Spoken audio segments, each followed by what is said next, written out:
Good afternoon. I'm David Montague. I'm a past president of the Renwick Alliance and currently a member of the Distinguished Craft Artist Workshop Lecture Committee that's sponsoring this program for the James Renwick Alliance. The James Renwick Alliance is a 501c3 not-for-profit organization, and it was created as an independent national organization to celebrate the achievements of American craft artists, to foster scholarship, education, and public appreciation of their art. The Renwick Alliance was founded in 1982, so we're coming up on our 30th anniversary next year, and the Alliance helps support our nation's showcase of 20th century American craft, this Renwick Gallery of the Smithsonian American Art Museum here in Washington, D.C. I'm supposed to, on behalf of the Smithsonian, tell you to silence your cell phones, and I would also make a small pitch for the Renwick Alliance.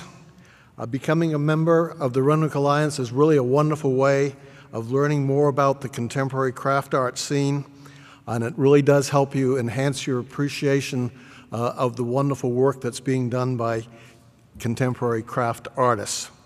To give you an idea of some of the kinds of things that the Alliance does, upcoming programs include a Craft Leaders Caucus Summer Social on Saturday, July 30th. This will be a luncheon meeting at the Hay Adams Hotel, and then a 2 o'clock lecture, which is open to the public by another of the artists in the Invitational, Matthias Pleasling. That's Saturday, July 30th. There'll be our annual membership meeting on Tuesday, October 4th. Our first Distinguished Artist Series, the weekend of October 29th and 30th. This will feature William Altman, who's the curator of the White House collection, and he will be addressing conservation issues. For craft collectors, the Big Craft Fair in Chicago, SOFA, will be held the weekend of November 4th through 6th. And on November 19th, a Saturday, will be our annual JRA Day at the Chevy Chase Women's Club. This features artist members showing their work, and it's open to the public. This afternoon, it is my privilege to introduce two craft artists whom Clemmer, the current president of the Renwick Alliance, have known for 25 years. They arrived in Arlington in the late 70s, and in the mid-80s, they had a shop in Georgetown, which is where we purchased our first piece from them. In the late 80s, they moved to Stevens, Pennsylvania, where they're in the heart of Amish country, surrounded by cornfields.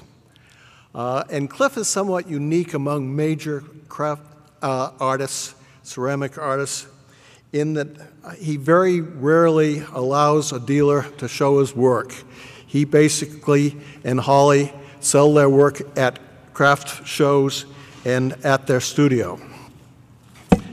And this is sort of really great for collectors because as a result, if you go to craft shows, you continually have an opportunity to meet them, to see how the work is developing, and to develop some very, very close ties. So you can imagine, having known somebody for 25 years and been acquiring during this period of time, what a thrill for me it is to see the work displayed here in the Renwick Gallery. The Invitational is an amazing show, and Cliff's work downstairs, I just went to look at it again, is absolutely amazing every time I look at it. And I know that it's customary when making an introduction to read a list of the artist's accomplishment, their college record, their honors, publications, museum representation. But really, in this case, I think the work speaks for itself. Their work is their finest achievement.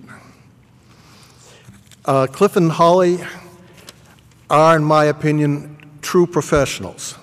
They are absolutely passionate about what they do. They work long hours in the studio, and to me, the real key for success is they like a challenge. They're never content with the work as good as it is. It always has to be better. They always have something to prove. And I think you can see from looking at it, and I hope you do look at it very carefully, that it is truly extraordinary work. As many of you learned probably from attending the workshop, or perhaps you've read the material on the wall on the first floor, Cliff was a medical doctor and a surgeon when the obsession with making ceramics came to dominate his life.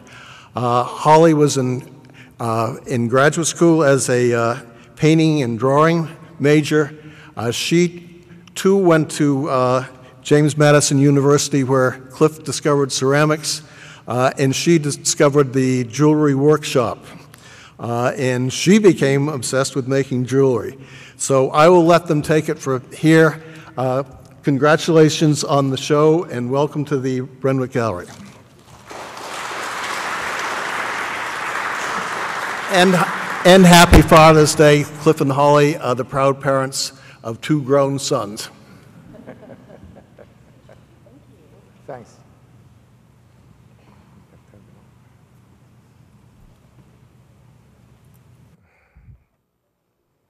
Well, hello, everybody. Yep, I'm on now? Okay. Am I on? Okay. Good afternoon, I should say. As you can see, a very young Cliff and Holly Lee, and here we are today, still going at it. When we decided to go into the world of art, and you're working hard as a student, wondering what on earth you're going to do to make a living, how to make a living. So we decided that we should open a gallery. So Cliff tootled on down to Washington, D.C. while I remained at school and started looking, scouting out for a place to live. And he stumbled upon this place. Let me find the right button to push. There we go. Yeah. This mustard green house on 23rd Street in South Arlington. So we started our little business right here, knowing very little about what we were doing. But we had a skill, which helped us a lot. And as you can see, that little baby there is our 32-year-old son, Douglas. So we were quite young back then. Do you have anything you'd like to add? No, you do a good job. Oh, okay. So our struggles included making a product, having people come to the gallery, explaining to them what it was that we were doing. And that was really very important to us at the time, because at the time there wasn't much of a craft movement. So pretty much everyone who walked through our door, we took the time to explain to them what it was we did, how we did it. We opened our arms and our hearts, and hopefully they bought something to support this little family of 3 at the time. Oh.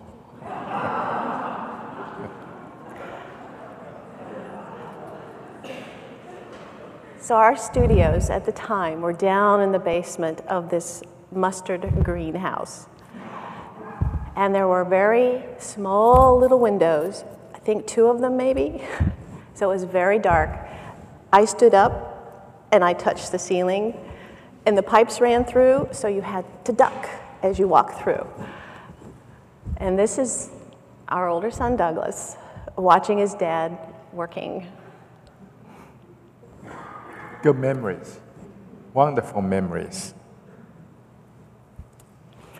So we decided that mustard green wasn't a very pleasant color, And after a few years, we had a little extra money, so we hired an architect, Kearns, Tom Kearns, I believe his name was.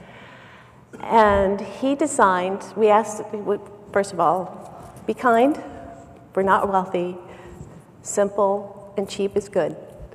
And I think he did a marvelous job of transforming our little mustard house into this lovely white house. And I believe this house is one of the Sears and Roebuck catalog homes. And I can't tell you dates, I'm not terribly good with dates. So we have these lovely showcases in the front that we would change to display every now and again to try and enhance people to question what was in this little house and perhaps stop by. So one day, Before Christmas. I decided that Cliff has a lot of broken pots. A lot of the pieces that he makes, he spends hours on and they don't make it through the firing, or they don't even make it through the bisque. So I decided I'd make this display of broken pots.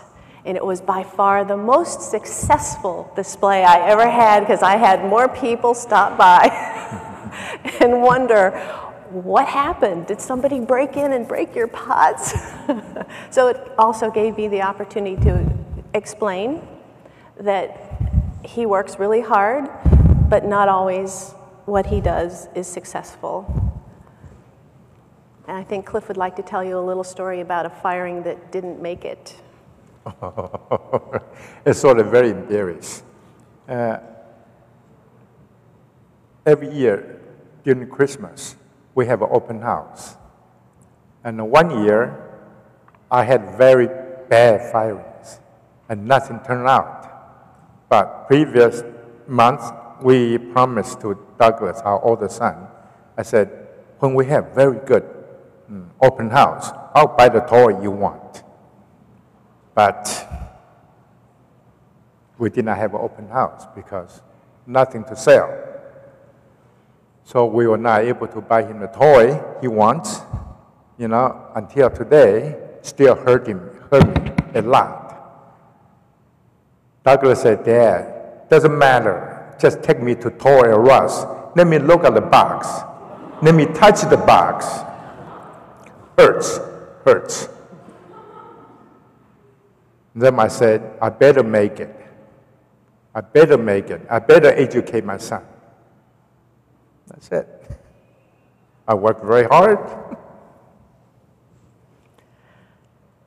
Our next, this is an interior shot of our little gallery and gives you an example of what Cliff was making probably mid-80s.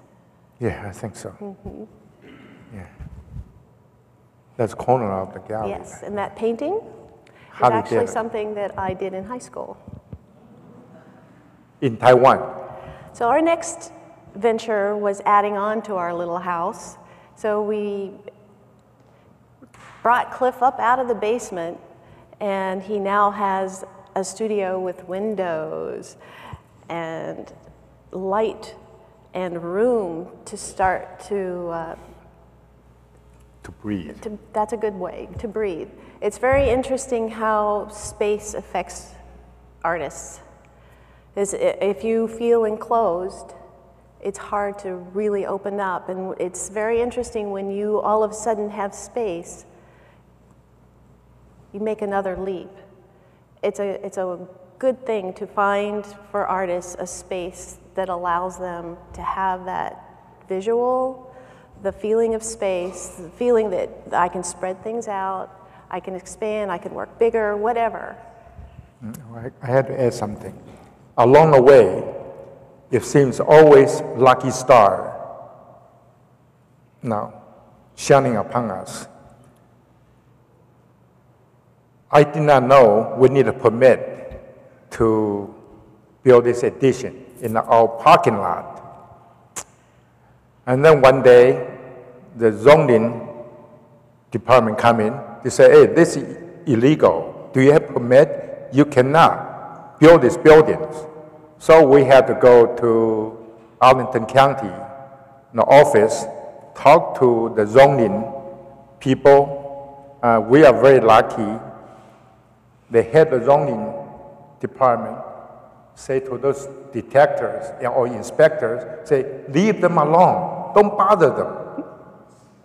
So, very lucky. And then I had to thank you, Bruce. And Bruce was the chairperson of the Aurora High Civic Association.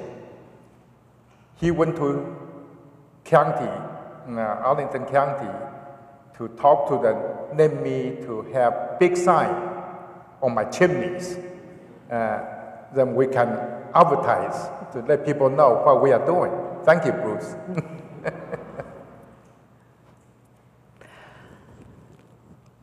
There's a very dazed Holly. In school you learn how to be an artist, how to start to master your craft. They teach you very, very little about business. And boy, is there a lot of paperwork that has to be done in order to keep a business going. So we decided at this point, it's time to make another leap. It's not time to make another adventure on our journey. So the next adventure was a place in Georgetown. It was off of Prospect Street. And boy, what an adventure that was. It was, had nothing inside. So it was just 4 walls of glass. And we had to go in and design lighting and floor space and display and all these things, which was a whole nother way of thinking. And it was beautiful. The space was very, we had to learn, it's the first time we had to learn to borrow money from the bank. Yeah, that was an experience in itself.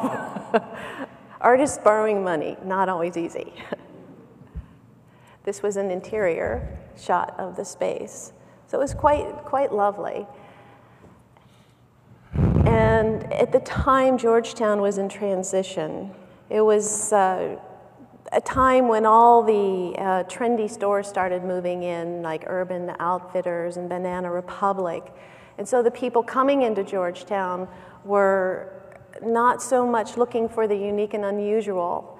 They all started to want to purchase things from these stores that were trendy. And everybody kind of wanted to look the same. So it was very difficult to get customers, especially younger people, to understand what we were doing and educate them and try to get them to understand that there's more out there than just the cookie cutter. And also, we got robbed once. Yes, that was another issue, another learning curve. You had to watch the people who came into your to the gallery, and Cliff was actually there by himself. He went on Saturdays. He's a very brave man, or maybe silly is a better word for it. I don't remember, but there's maybe 3 or 4. Yes, one in outside. They walked in, and one distracted him over here, while another one reached into one of the jewelry cases and took out a $10,000 necklace. So Cliff noticed that it was missing, and we had an alarm system and an automatic door lock. He locks himself in there with these people. My brave, silly husband. And he was bound and determined to get that necklace back. He was arguing with them. No, I gave them a lecture. Is that what you did? Yes. I'll let you tell the story since you were there. I said, you guys are very big and healthy, strong. Why are you doing this? I try to make a living.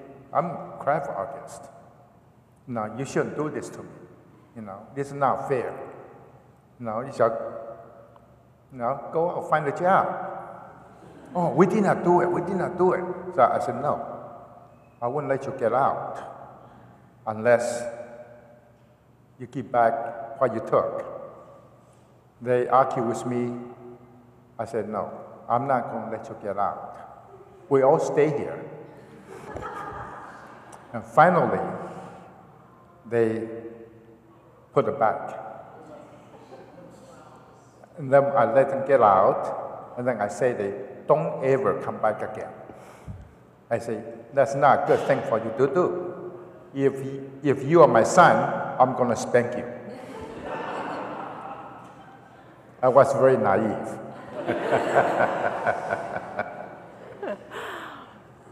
Well, we had to close the gallery. I was the one who spent most of the time there. And our older son was diagnosed with a learning disability, and he needed his mom at home.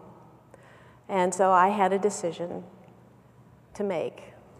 I either stay and keep the gallery going, or I go home and I be with my son and help my son. Well, it was a no-brainer. You know, take the loss, children are more important. So here we go, on to another journey. Yeah, we lost a lot of money and took us several years to pay back to the bank. So one of our customers, one of my clients in Georgetown, was a broker, a real estate broker in Lancaster County. And she just adopted us, so to say, and just insisted that we should move to Lancaster. So she looked for years, and as we did, it actually took us 7 years before we found a suitable place to move to. And our dear friend, Marilyn Berger, found this, she had this home for sale, and it happened to have been Ivan Barnett's home. And not a craft artist. Who we knew, but we didn't know that this was his home. So we go up to visit, and we're walking around, and we notice a lot of Ivan Barnett's work. And I'm thinking, well, that's very interesting that these people collect Ivan Barnett's work. And then we walk over to the studio, and I see Cliff engaged in conversation with Ivan Barnett. By the way, he is the current owner of Patina Gallery in Arizona. I know, in Santa Fe, New Mexico. So this is our little home, and I love to garden. When we first moved there, there was no terraces, there were no plants, there were no walkways up to the house. So all of this is our doing. So this path that you see is a path we take every day to go to our studio. So the building you're seeing is where we work. And we cross over the pond. We pass by this. And there we are with our dog. This is since we have no children at home, this is our new boy. His name is Hunter. He's a Bouvier. And this is the inside of our showroom in our studio, which is open by appointment. This is a long time ago, yeah? 93? Yeah, this is this photograph was taken very soon after we moved in. And we built the shelves. And there's Cliff with his little babies, or big babies, I should say. And many of you know us by going to craft shows. So I thought we'd share a picture of us at a craft show. I had to add, I did a research, and there are 3 ways to make a living to be the craft artist.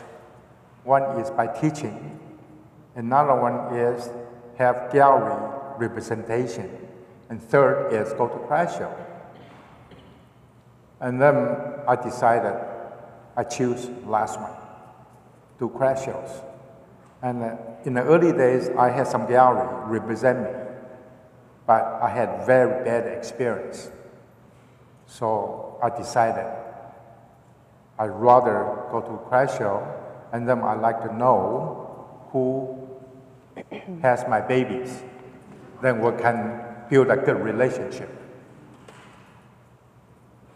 We also decided to move from this Northern Virginia area to Pennsylvania for space. We really needed a large facility for Cliff and his kilns. And I think there's a cute picture of us at a show.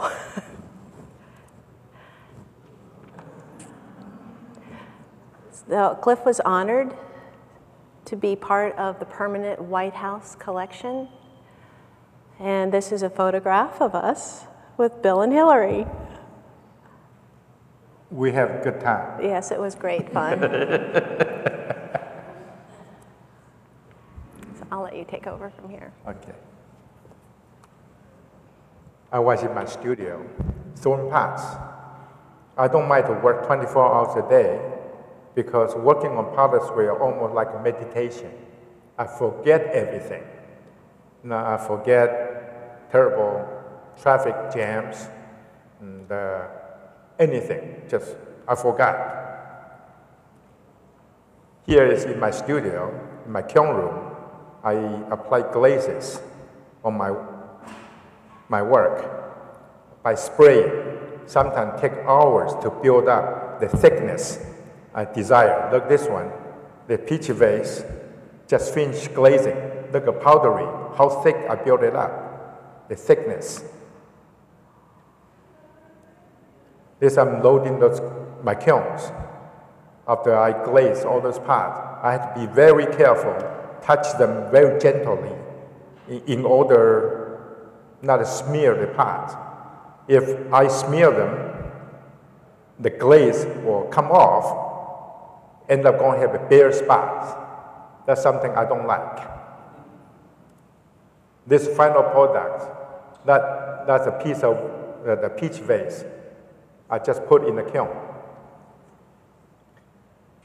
And the White House has a piece like this for permanent collection.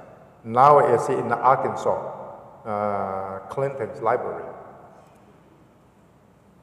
This many years later, I'm loading up another kiln, another loaded work. That's finished piece, the one I just holding in my hand. There's another one. I really miss this piece.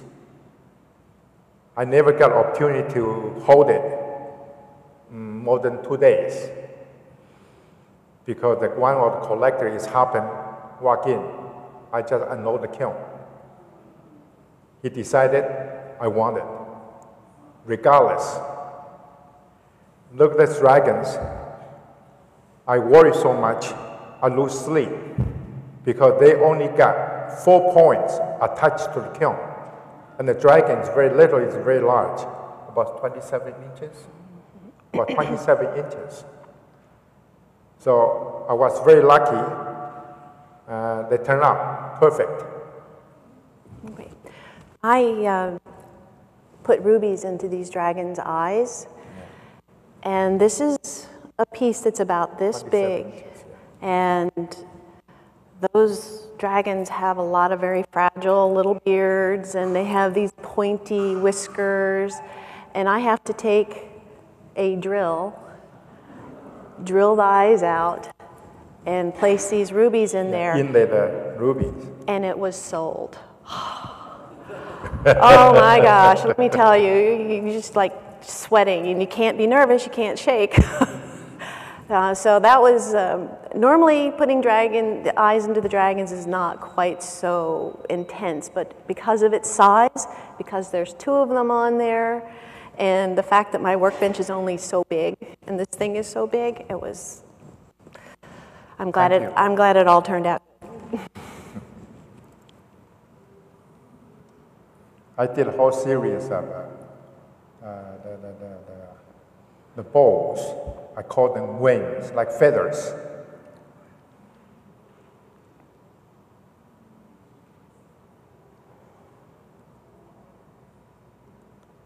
I think I did about 4 of this. The most of them belong to collectors and in Northern Virginia or metropolitan area. Just to add, he had a stroke. And after that stroke, he lost a lot of his muscle tone. So it was very difficult for him to throw large pieces or just to throw it all. So at that particular time, he did several small pieces. And then as he started to build his strength up again, the pieces started getting bigger and bigger.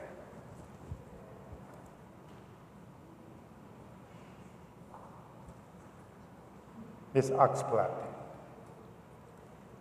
this champ blue.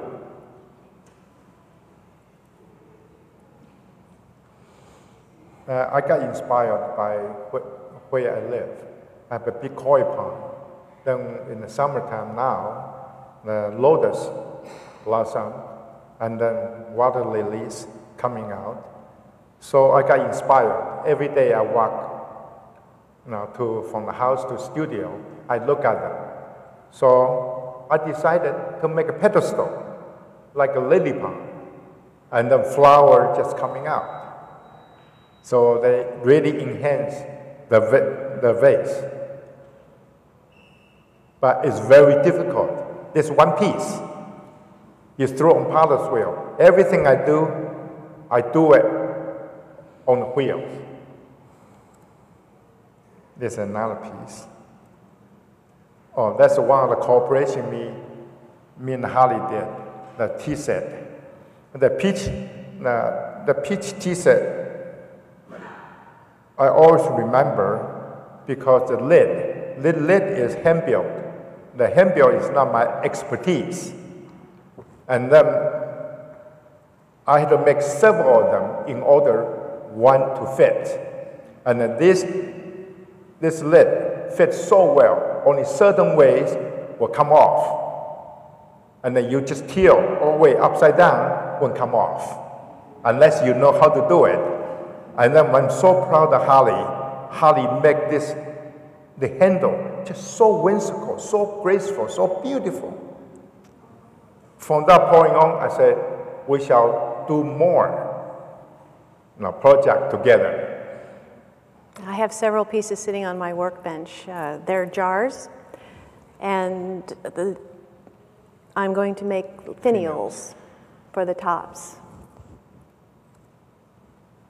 This yellow brick melon, that's one by one.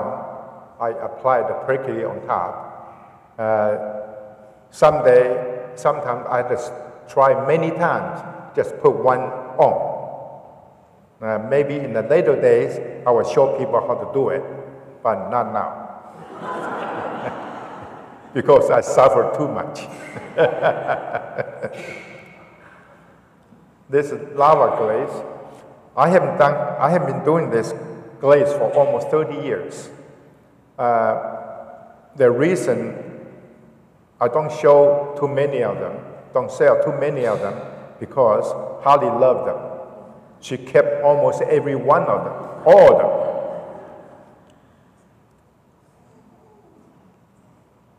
This is another one. Oh, this is my latest project, so-called punk study. And those leaves, they are like paper thin, and very, very difficult. I hold my breath when I'm holding them before I fire it. I don't want to breathe too hard, maybe it will break it or crack. For the last 2 months, I devote myself to 2 pieces, 2 punk study, punk second and third. 2 months for 2 pieces. I'm not sure it's going to turn out. And see the angles, those pricklies. Some of them really no room to apply them. So I have to invent some apertures to be the extension of my fingers in order to come do the prickles.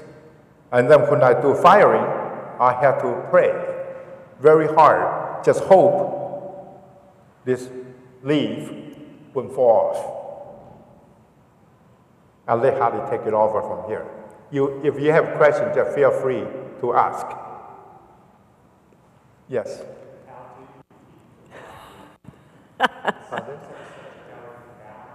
Well, you pray. When it goes in the kiln, the porcelain becomes kind of fluid.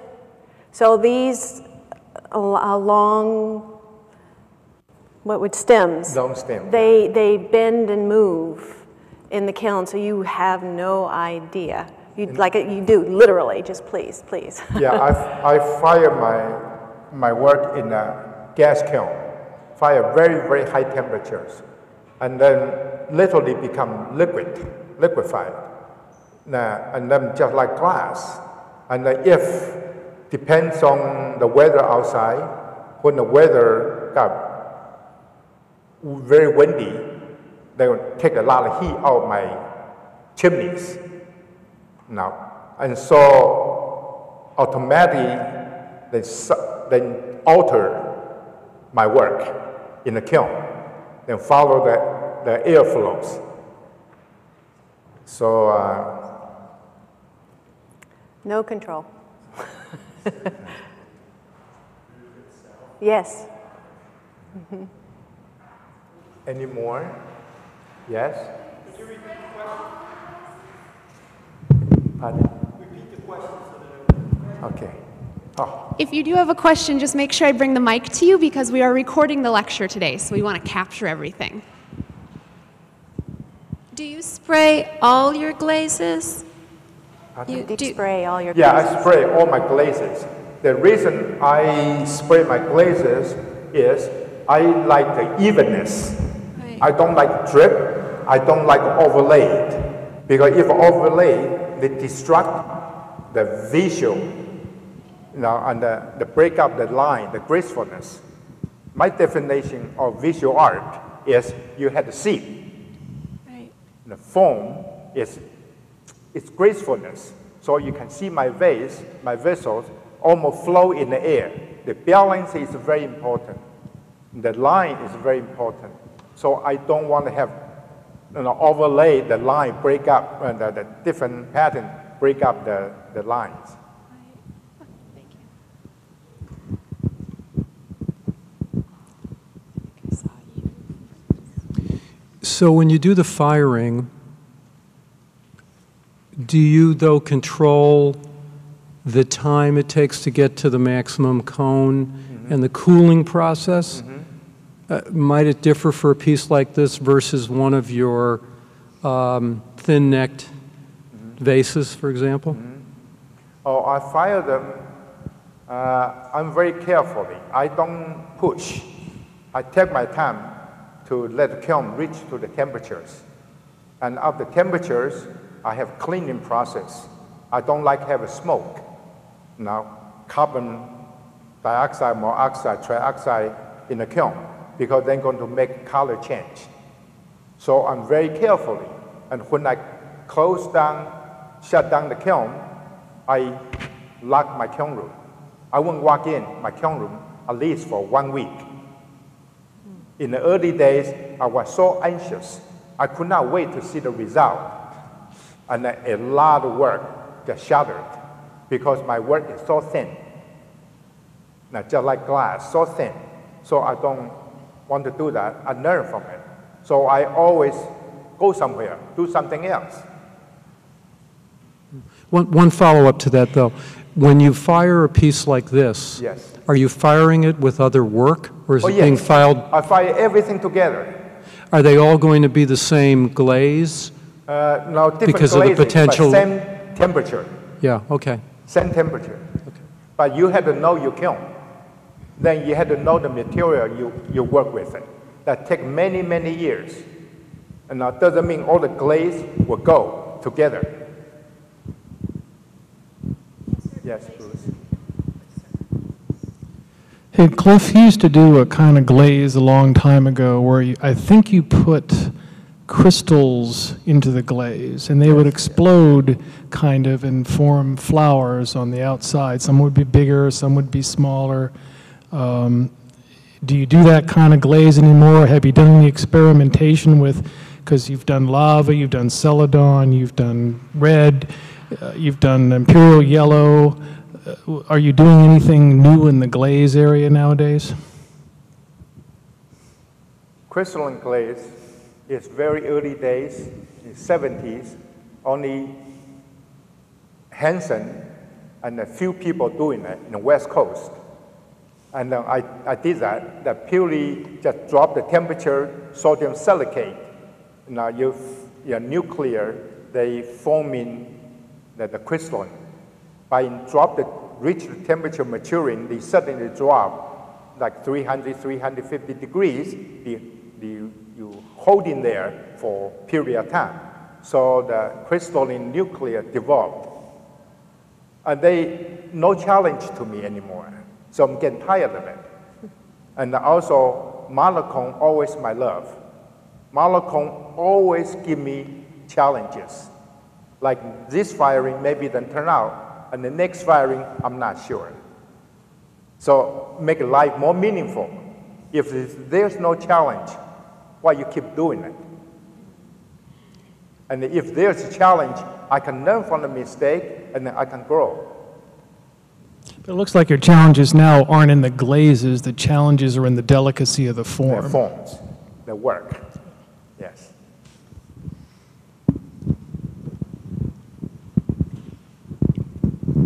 I wonder if you could say just a little bit about your discovery of the imperial yellow glaze. Imperial yellow glaze is one of the hardest glaze to do. I understand that. Until today, I still have problems. You know, I hope I don't mind to say that. I had to take shower, I had to wear clean underpants when to firing.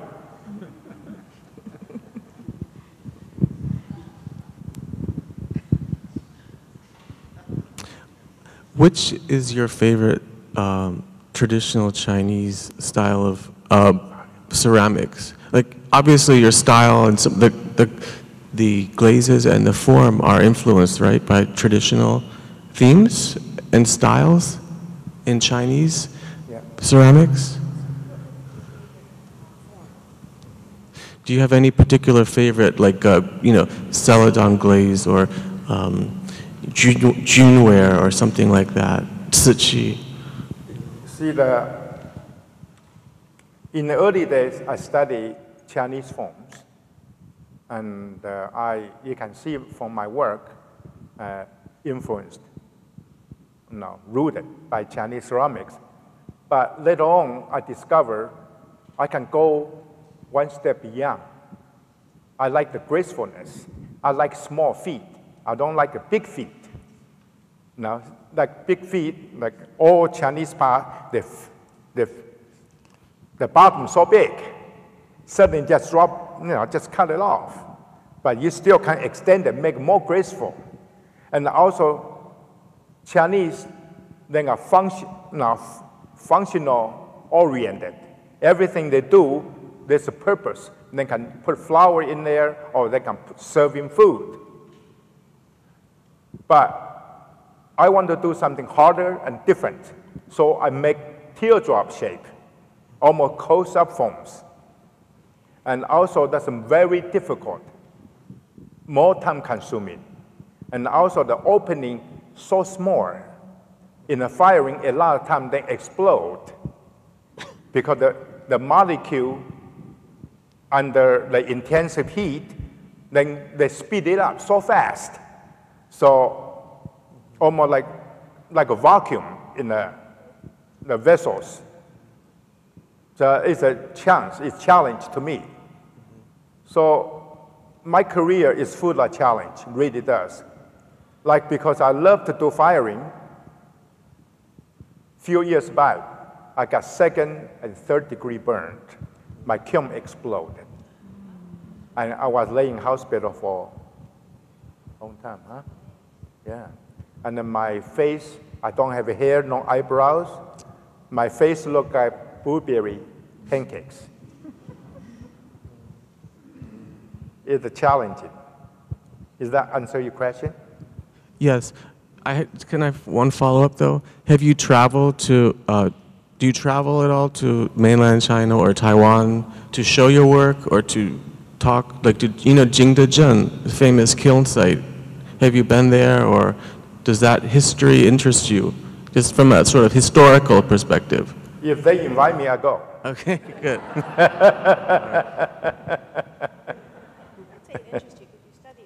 Yeah, I study a lot, all the time. I have so many Sotheby's, the auction books, and also they published Chinese ceramics, Chinese porcelain. I literally study them like Bibles. And I have so many of them, piled it up. And then in the early days when I lived in Arlington, Virginia, I always went to freer galleries and then study and look at them and also talk to director Dr. Lawton. At that time, he was director of the freer galleries. I'm possessed now, and mostly I self-taught. Is that good? Okay. To follow up on that, here. Where did you study pottery and when? And the story is that you were trained to be a neurosurgeon. Did you ever have time to do that too? One of my patients gave me introductory lessons. And then I like it very much. Just like as soon as I touch the clay, I fall in sleep. No, not fall in sleep, fall in love. Because I forgot all the stress I had at the work. So I practice pottery in my basement when I come back from work. And then on my sabbatical, I went to Janssen Medicine to take some classes, get a formal training. And that's it. That's the end of my story.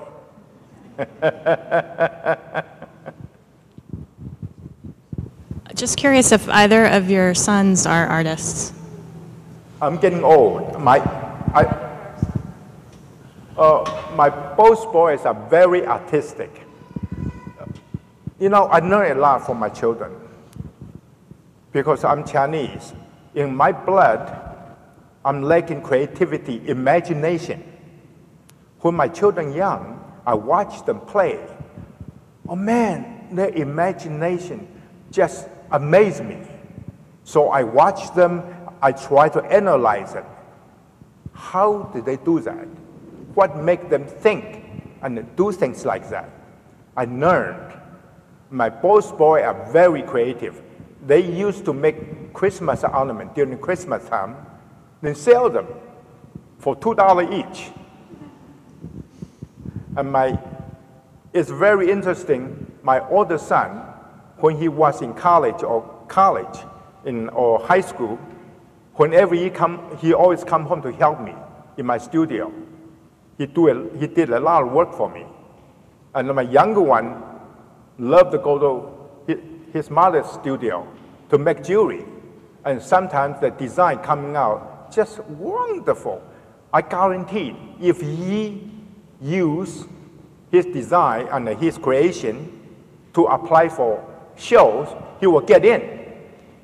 Just means how good they are. But they grew up to see their parents feast and famine. Sometimes you make money, sometimes you don't make money. We are lacking that kind of security. They don't like that. I think, I never asked them, but I think when in a very young age, they decided when they grow up, they want to do something, have security, get a job, got to pay every 2 weeks. But I'm not giving up on them yet.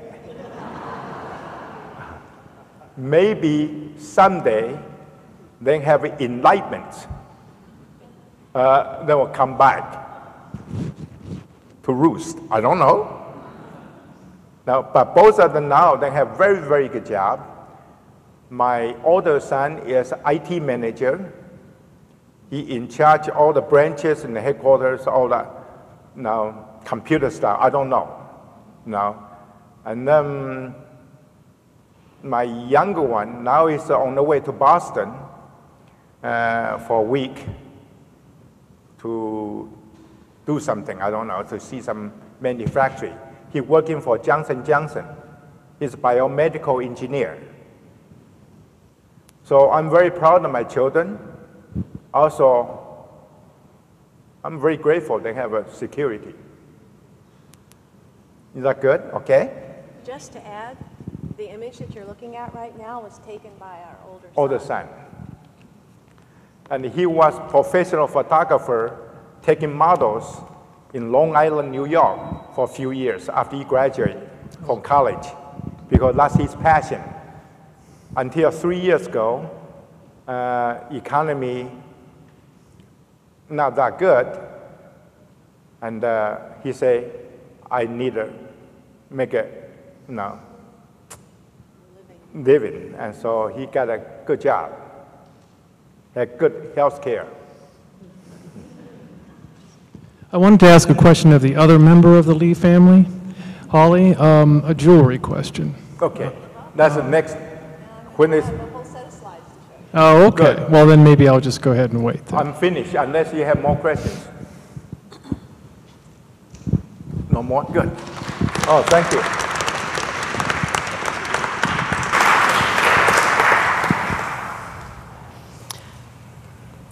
I started out in art. Thank you. Oh, let's see. When did I discover I had any artistic ability at all? I was in high school. I was a very active child. I needed a lot of movement. And we happened to have been living in Taiwan at the time. And I decided that I did not wish to be an athlete, which had been very much a part of my life prior to moving to Taiwan. But yet I still had a lot of energy that needed to be used. And my parents saw this and decided that I should take up Chinese brush painting. So they found this very talented, very well-known teacher, and I'm sorry I don't remember her name. And I started taking classes. And I discovered that I actually had artistic talent, according to her. But the other thing that I learned was picking up that brush, mixing the paint, and stroking the paper brought down my energy level. I started to find peace. And that's a very wonderful thing to discover, and especially at a pretty young age. So when I graduated from high school, I was in Taiwan, clueless about universities, had no idea what or where to go. And I ended up in Virginia Beach, a little college called Virginia Wesleyan, and was studying under Professor Barclay Sheeks, who was a very talented watercolorist.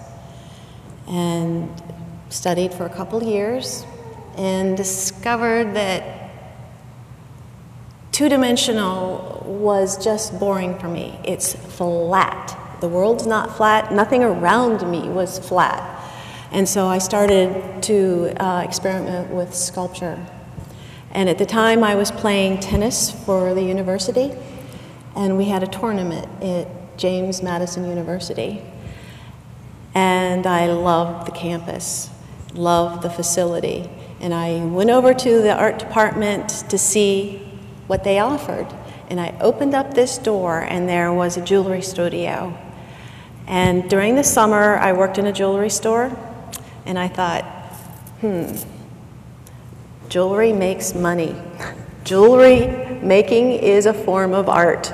So I transferred and started my journey as becoming a jeweler. And this is me working at my workbench. And as you can see, it's a lot of small little things, very intimate, very, very close. This is me working on forming a sphere. So I use a lot of hammers, which make a lot of noise, and Cliff happens to have the studio underneath me. So quite often he feels like he's living in a drum, and I'm terribly sorry about that, but I try.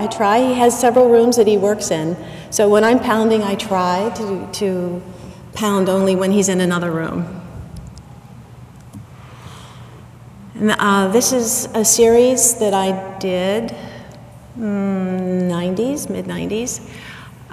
They are amulets, and they're rather large, and they're very three-dimensional. So there's a front and a back. You can if you turned it around, you could actually wear it on the reverse side. I have a passion for stones. I love semi-precious stones. I always felt that, you know what, a diamond you can always replace, but a unique semi-precious stone is just that, unique. It's one of a kind. This is a jasper, and I call it the three wandering monks, so it looks like they're wandering through the hills. And the sphere was a repeating form of mine at that time. The sphere, I'm fascinated by spheres, because there's no beginning, there's no end, it's continuous, it's universal. And when I first started making spheres, they were somewhat boring because they had very little texture to them. And then discovering piercing them, I literally drill the holes, fascinated me because it's about light passing through space. This is another jasper, and I call it the Gathering. And again, it's showing the sphere. And this is, I like this piece not only because it's mixing metal and it has a very lovely bamboo coral, but it's taking two hemispheres and not placing them together, but yet you still have the whole sphere there.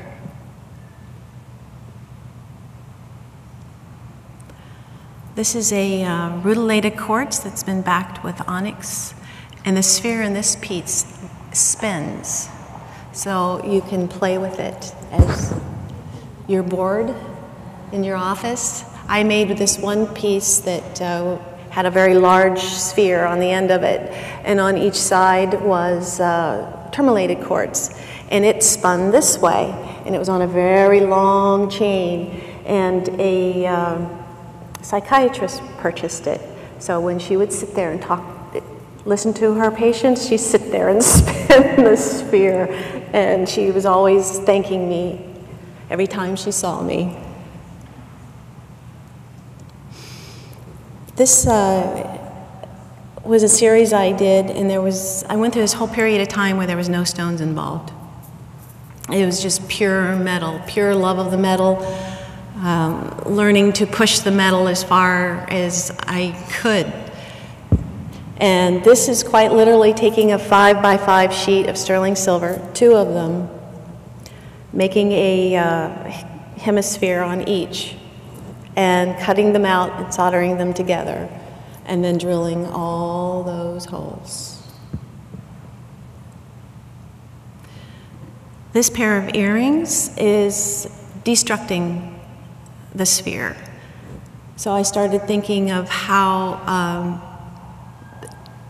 to take the sphere, divide it, and put it back together again. And if you took the one earring, you can literally place it into the other so that now you have a full circle. I call this piece 2R1. And it takes that exact same shape that on the earrings, and that is the major part, the metal part. To me, they look like lungs. And the stone is a Brazilian agate. Then I went through a period where I did more production pieces, where I made multiples of something. And my children were in university, so it became very important to pay college tuitions.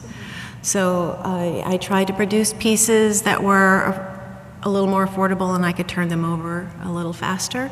And at this time, I had an apprentice in my studio. I've actually had 2 apprentices that I have trained. They had one had no skill at all, and the other one had very limited skill.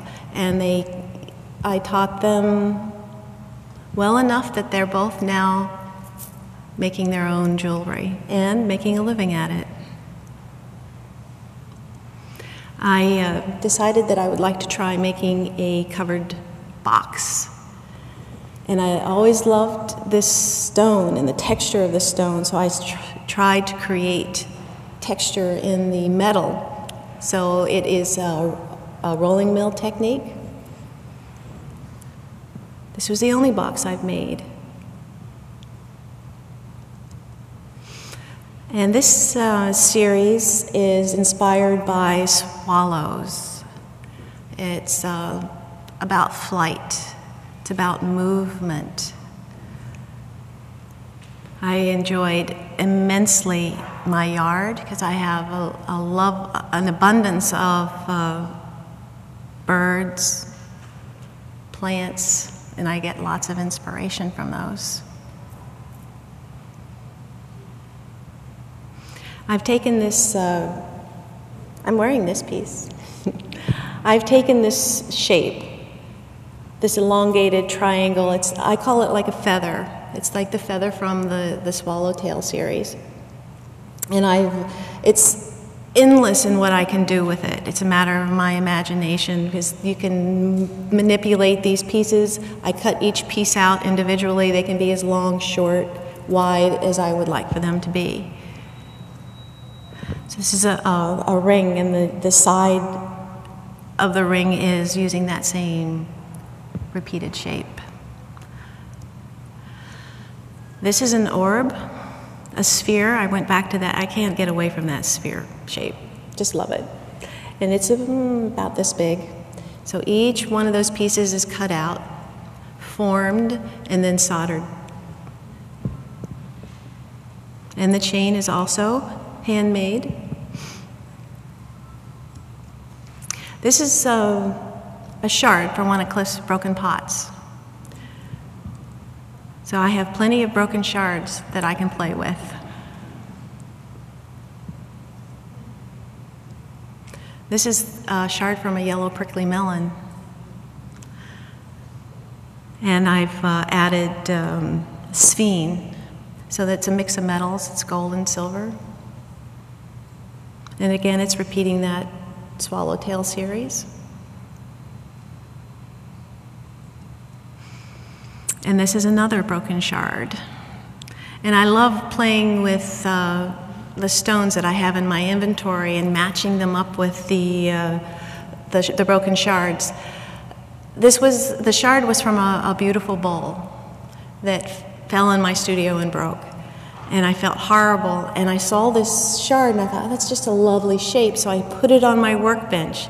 And also on my workbench was this boulder opal, but it was actually set in a pen. And it needed repaired. So they sat next to each other for a year. And one day I looked at it and said, I need to take that boulder opal out of the pen and make a piece of jewelry with this beautiful shard. And that's what came out. So if you have any questions for me, please feel free to ask.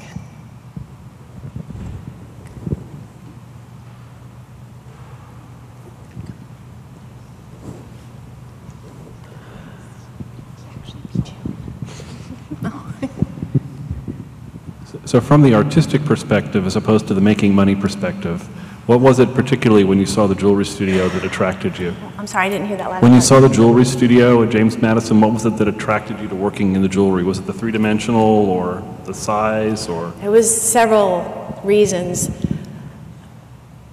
One, I had wanted to leave the two-dimensional world behind and started playing with sculpture. And being that I worked in this jewelry store for 3 years during the summer and started to learn about stones, and I was fascinated by stones, and I became so good at selling the jewelry that they let me buy for the store. And while I bought for the store, I also bought for myself. But there was method behind the madness. I go back to school, and when I needed to purchase paint, I sold the jewelry.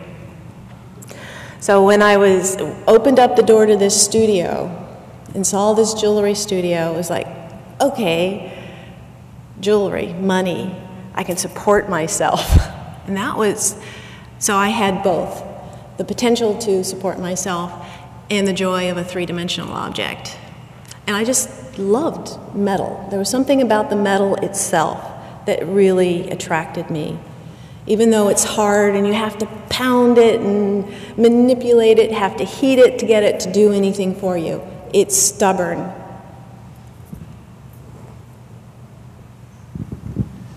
I've got two questions for you, Holly. They're kind of related. The first question is, how much of the work you do is work that you're doing for shows that you're going to take and try to sell versus work you might do, say, on commission for somebody or something that someone's given you to make? When we were in Arlington, in our little mustard green house and the White House, for 12 years I did pretty much 100% custom work. That's how you supported, that's how I made money. And boy, did it teach me a lot. It taught me how to repair. I had to take people's diamonds and imperial jades and work with these very precious things, and I had to become very versatile in my ability to design and my skill as a jeweler. I had to learn many, many different techniques because I was designing for somebody. And I got pretty good at being able to read people and get a feel for, what they liked. You learned how to look at people's hands and know what would look good on them. When you're designing a necklace, everybody's neckline is different. So it really taught me how to look at the anatomy of my customer, learn multiple skills. So I didn't always like doing it, but I'm grateful that I was able to learn so many different things, which gave me the skills to be able to come up with a design that's in my head and have the skill with my hands to produce it. And then when we moved to Pennsylvania and I no longer had the gallery, then I had to start thinking a whole different way. I had to start thinking about a product that I could sell to a mass of people. So I started designing more what I would call fashion jewelry that is not necessarily one of a kind or extremely unique, but something that could keep the mortgage being paid. And then as we got a little more secure with our finances, it opened me up a little more to do more one-of-a-kind pieces, to do pieces that made me happy, that made me be able to express what was inside of me and not having to design for somebody else. And what a wonderful, wonderful feeling that is. Well, I think you kind of answered my second question then, because you've got to design stuff that will sell, but at the same time you want to push yourself like Cliff does and design something new and different. So yeah. I guess you're still trying to balance both of those. Oh, absolutely. It's a constant balance. And I feel very fortunate that designs come to me very easily. I normally have more designs in my head than I will ever be able to produce in my lifetime.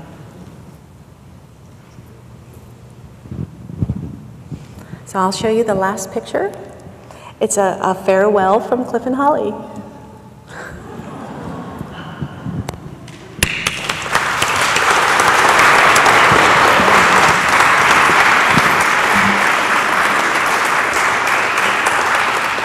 You know, it's a wonderful life. We married for so many years, we still fight.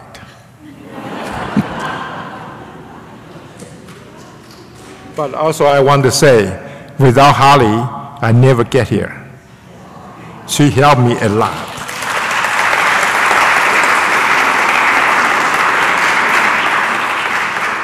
Thank you very much.